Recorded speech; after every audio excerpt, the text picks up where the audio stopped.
नमस्कार दोस्तों, द्वार एकेडमी में आप सभी का स्वागत है। मेरा नाम प्रदीप यादव। कैसे हैं आप सभी लोग? उम्मीद करते हैं कि अच्छे होंगे, कुशल मंगल होंगे।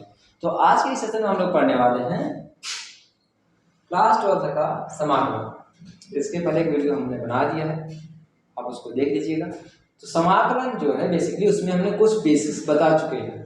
उसमें हमने बता दिया कुछ बेसिक्स, कुछ चीज़ें हैं जो आपको बताना है। उसके बाद चैप्टर आज ही की सेशन में हम लोग स्टार्ट करेंगे। पहले ये देख लेते हैं कि आज हम लोग समझेंगे समाकलन के प्रकार। इसके पहले हमने ये समझा था कि समाकलन क्या है, समाकलन और अवकलन में क्या संबंध होता है, समाकलन के नाम, इसको एंटी डेरिवेटिव, पूर्वक या फिर एंटी डेरिवेटिव क्यों कहा जाता है, यह अवकलन का अपोजिट क्यों होता है। समाकलन हमेशा अवकलन का अपोजिट होता है, यूं कह सकते हो आप। अवकलन यानी किसी भी संख्या का जब हम अवकलन निकालते हैं, जैसे साइन एक्स का D by D x, sine x, हमने साइन एक्स का अवकलन किया तो हमें मिला कॉस एक्स, कॉस एक्स। तो अवकलन करने में जो प्राप्त हुआ वो क्या प्राप्त हुआ? Cos x. ठीक है भैया। अब कॉस एक्स किसका अवकलन है? कॉस एक्स किसका अवकलन है? वो जो निकालने का तरीका होता है वही होता है समाकलन। इसलिए इसको कहा जाता है एंटी डेरिवेटिव। डेरिवेटिव है, किसको कहा जाता है? ये समाकलन। ये क्या होता है? समाकलन। ठीक है।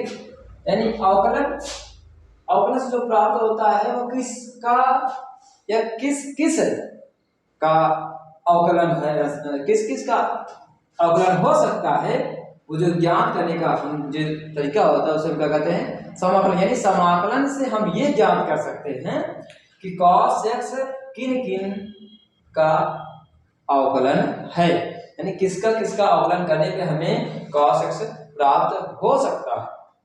इसी को हम क्या कहते हैं? समाकलन। इसलिए समाकलन को हम हमेशा एंटी डेरिवेटिव कहते हैं।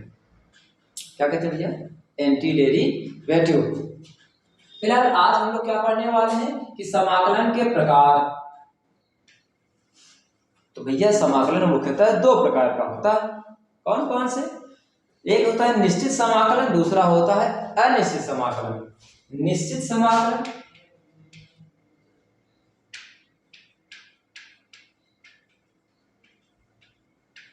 दूसरा क्या होता है भैया? अनिश्चित समाकलन।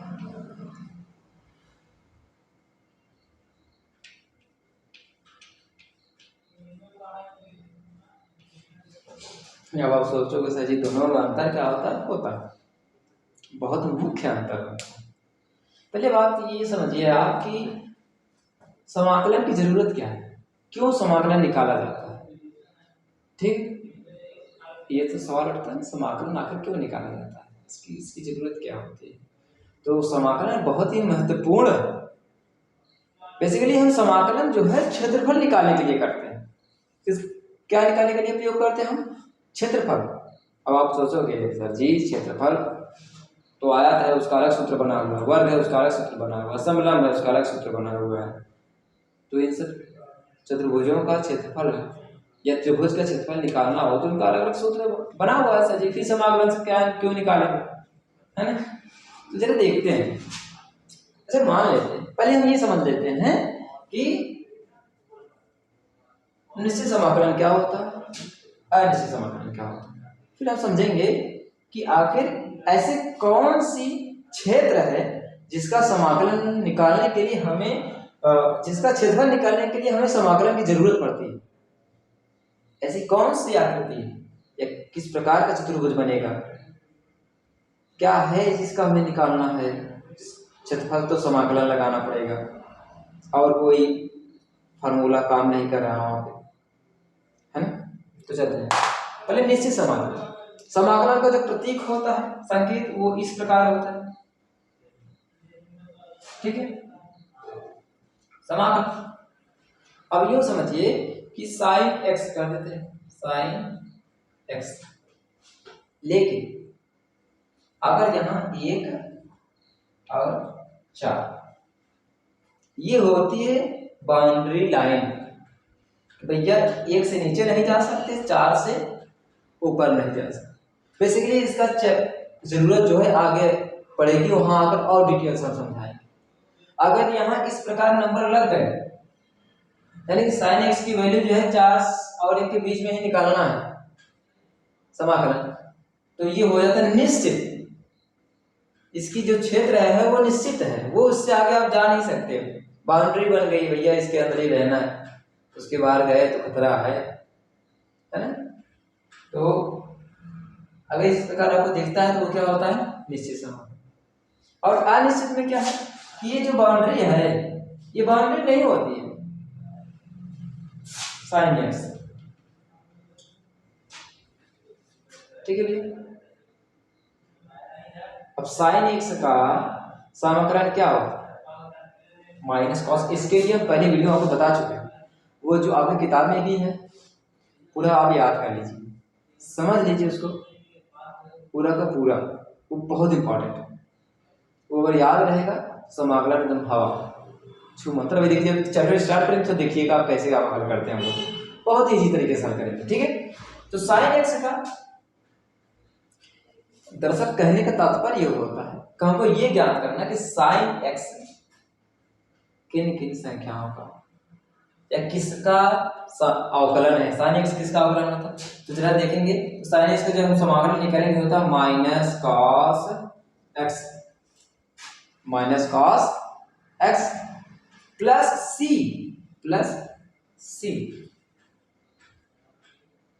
ठीक। अब आप सोचोगे सर जी प्लस c का है, प्लस ये c क्या है। दरअसल होता यूं है कि जरा देखते हैं आराम से, पहले हम अवकलन करके देखेंगे। sin x अगर हम देखें हैं कि cos x का डिफरेंशियल करें तो माइनस sin x होता है। क्या होता है माइनस sin x, इसको इस तरह ले लेते हैं तो D by D x minus cos x बराबर क्या मिला हमको, sin x। अच्छा अगर हम ये करें cos minus cos x plus 4 तो डिफरेंशियल कितना होगा, इसका डिफरेंशियल होगा sin x, और अचर संख्या का डिफरेंशियल शून्य होता है। क्या होता है भैया, शून्य, तो इसका तो शून्य हो गया, तो भी इतना ही मिला। अगर हम इसके स्थान पे ऐसे लिख दें, यहाँ पे लिख देते हैं कि D by D x minus cos x plus 3, यही होगा कि माइनस 3, तो भी sin x। ऐसे ये बढ़ाते जाएंगे, माइनस वाले लेते जाएंगे, तो यानी कि ऐसी कई संख्याएं हो सकती हैं जिनका अवकलन हम कितना निकालेंगे, हाँ ठीक, sin x। और भी देख लेते हैं, D by D x minus cos x plus 1 sin x, D by D x minus cos x है प्लस 2, तो भी sin x निकलेगा। यानी कि ऐसी कई संख्याएं, चाहे यहाँ प्लस प्लस करते जाइए या फिर माइनस माइनस करते जाइए, सबका अवकलन तो हमको यही मिलने वाला है। इसका मतलब क्या होता है, इसका मतलब ये होता है कि sin x का जब हम समाकलन निकालेंगे, समाकलन, तो ये भी निकल सकता है, ये भी निकलेगा, ये भी निकल सकता है, ये भी निकल सकता है, तो लिखेंगे किसको। दरअसल भाई बात यही होती है कि साइन का अवकलन क्या निकला, cos x, तो cos x किसका अवकलन था, वही हम क्या करते हैं, समाकलन। तो cos x का समाकलन निकालेंगे तो क्या मिलेगा, sin x। cos x का समाकलन निकालने पर क्या मिलेगा हमको, sin x मिलेगा। cos x का समाकलन क्या मिलेगा हमको, sin x मिलेगा, ठीक है भैया। तो अर्थात तो हमने देखा, यहाँ पे हमने देखा कि sin x के लिए कई संख्याएं ऐसी हैं जिनका डिफरेंशियल कर रहे हैं तो sin x मिल रहा, तो फिर जब हम समाकलन sin x से निकालेंगे तो किसको लिखेंगे, इस वाले पद को लिखेंगे, इसको लिखेंगे, ऐसे लिखेंगे या ऐसे लिखेंगे। तो इन सब में मेन कौन है, मेन तो यही है cos x, मेन तो यही है जो cos x है। तो भैया ये जो मेन है यही मेन हम रखते हैं कहाँ, कि जैसे अभी हमने निकाला यहाँ पे, ठीक है, कि साइन एक्स का डिफरेंस है माइनस कॉस एक्स प्लस सी। तो सी लगाते ही ये बात कंफर्म हो गया कि सी पे चाहे जो संख्या रख दीजिए, सी के स्थान पर चाहे जो चार संख्या आप चाहो तो रख सकते हो, उससे कोई प्रभाव नहीं पड़ेगा। उसका जब डिफरेंशियल करेंगे तो फिर हमें कितना मिलेगा, साइन एक्स ही मिलेगा। बात समझ आ गई, ये जो 4 3 1 1 2 इन सब सी के स्थान पर रख देंगे, पुनः अगर डिफरेंशियल करेंगे इसका तो हमें साइन एक्स ही प्राप्त होगा, इसलिए हम सी लगाते हैं। बात समझ आ गया, यानी ये प्रकार कुल मिला के ये फैमिली ऑफ कर्स, यानी क्यों कहें कि एक पूरा खानदान को दर्शाता है। सी लगाता है यानी पूरा cos x का पूरा परिवार आ गया इसमें, चाहे जितना लंबा परिवार है, सी लगाते सब सिम समेट के रख दिया, इसीलिए हम सी का प्रयोग करते हैं। उम्मीद करते हैं आपको कुछ ना कुछ तो जरूर समझ में आएगा। ठीक है भैया, तो ये तो हो गया। अब चूंकि देखिए बाउंड्री नहीं है तो ये फैलता चला जा रहा है, बाउंड्री होते ही x में जो है वो लिमिट हो गई, इससे आगे नहीं जा सकता। इसके बारे में और बढ़िया से डिटेल पढ़ेंगे जब हम आगे, क्योंकि आगे चैप्टर में है, शुरुआत यही है, इसीलिए ज़्यादा डिटेल से हम इसको पढ़ लिए। अब इसी जब हम ये आएगा चैप्टर में तो और बढ़िया से इसको हम लोग पढ़ेंगे। अब बारी आती है कि समाकलन का प्रयोग कहाँ या किसका क्षेत्रफल निकालने के लिए किया जाता है। अब इसकी बात कर लेते हैं। तो जरा देखो ध्यान से भैया कि अगर मान लेते हैं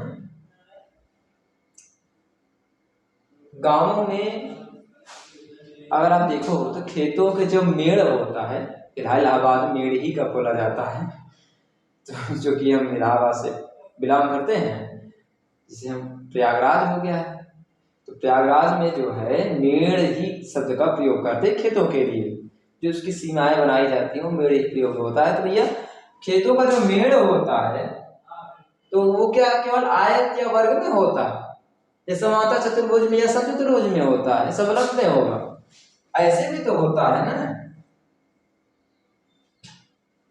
यानी कि आपका जो पड़ोसी खेत वाला हो तो काटते काटते काटते काटते खेतों में घुस जाए, जो बचा कुचा खेत है उसका क्षेत्रफल निकालने के लिए कैसे निकालें बताइए, कौन सा आयत समलंब चतुर्भुज कहाँ से प्रयोग करेंगे। तो इसका निकालने के लिए हम क्या करते हैं, समाकलन का प्रयोग करते हैं। किसका प्रयोग करते हैं, समाकलन का प्रयोग करके हम इसका क्षेत्रफल ज्ञात करते हैं। ठीक है भैया, बेसिकली ऐसे ही खेतों का क्षेत्रफल निकालने के लिए आपके जो बाग बगीचा होता है उसकी बाउंड्री थोड़ा मतलब आपको समझ नहीं आता कहाँ से घूम के कहाँ से बना हुआ है, तो ऐसे क्षेत्रों का जब हम क्षेत्रफल निकालते हैं फिर हम किस प्रकार करते हैं, समाकलन के द्वारा हम इसका क्षेत्रफल निकाल सकते हैं।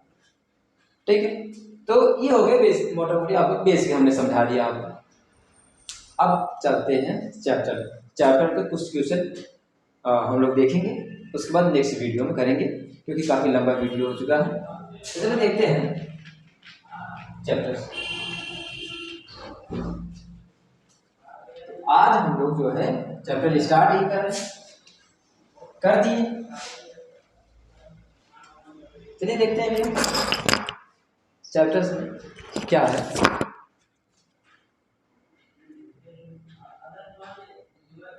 कह रहा है कि निम्नलिखित फलनों के प्रति अवकलज निरीक्षण विधि द्वारा ज्ञात कीजिए। निरीक्षण विधि मतलब यही समाकलन की बात कर रहा है। ठीक है भैया, तो क्वेश्चन क्या है,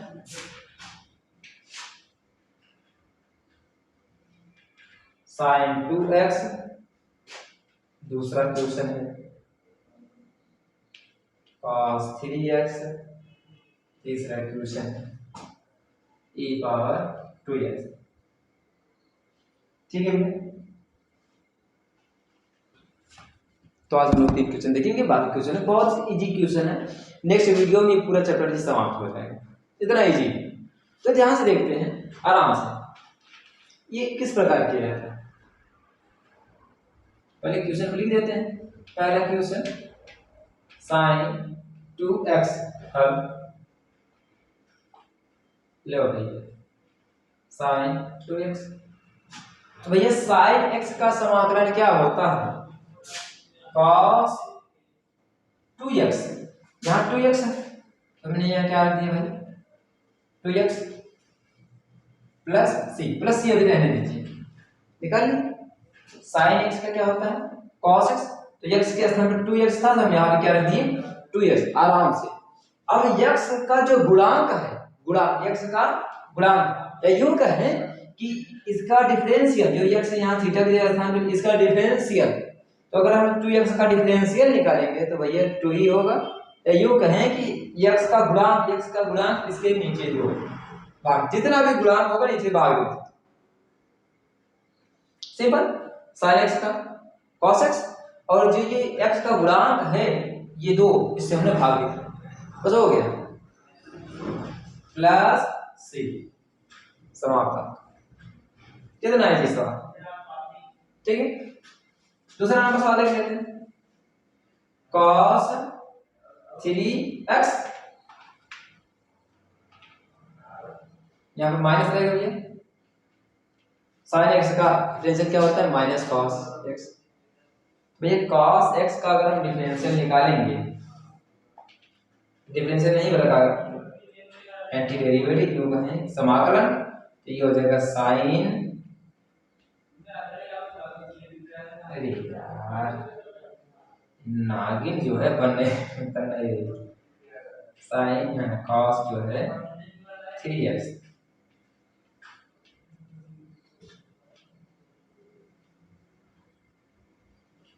cos 3x,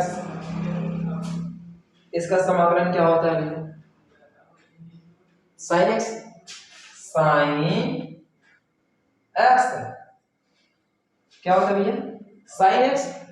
अब देखिए x का गुणांक कितना है 3, x का गुणांक कितना है 3 से भाग दीजिए, प्लस सी हो गया।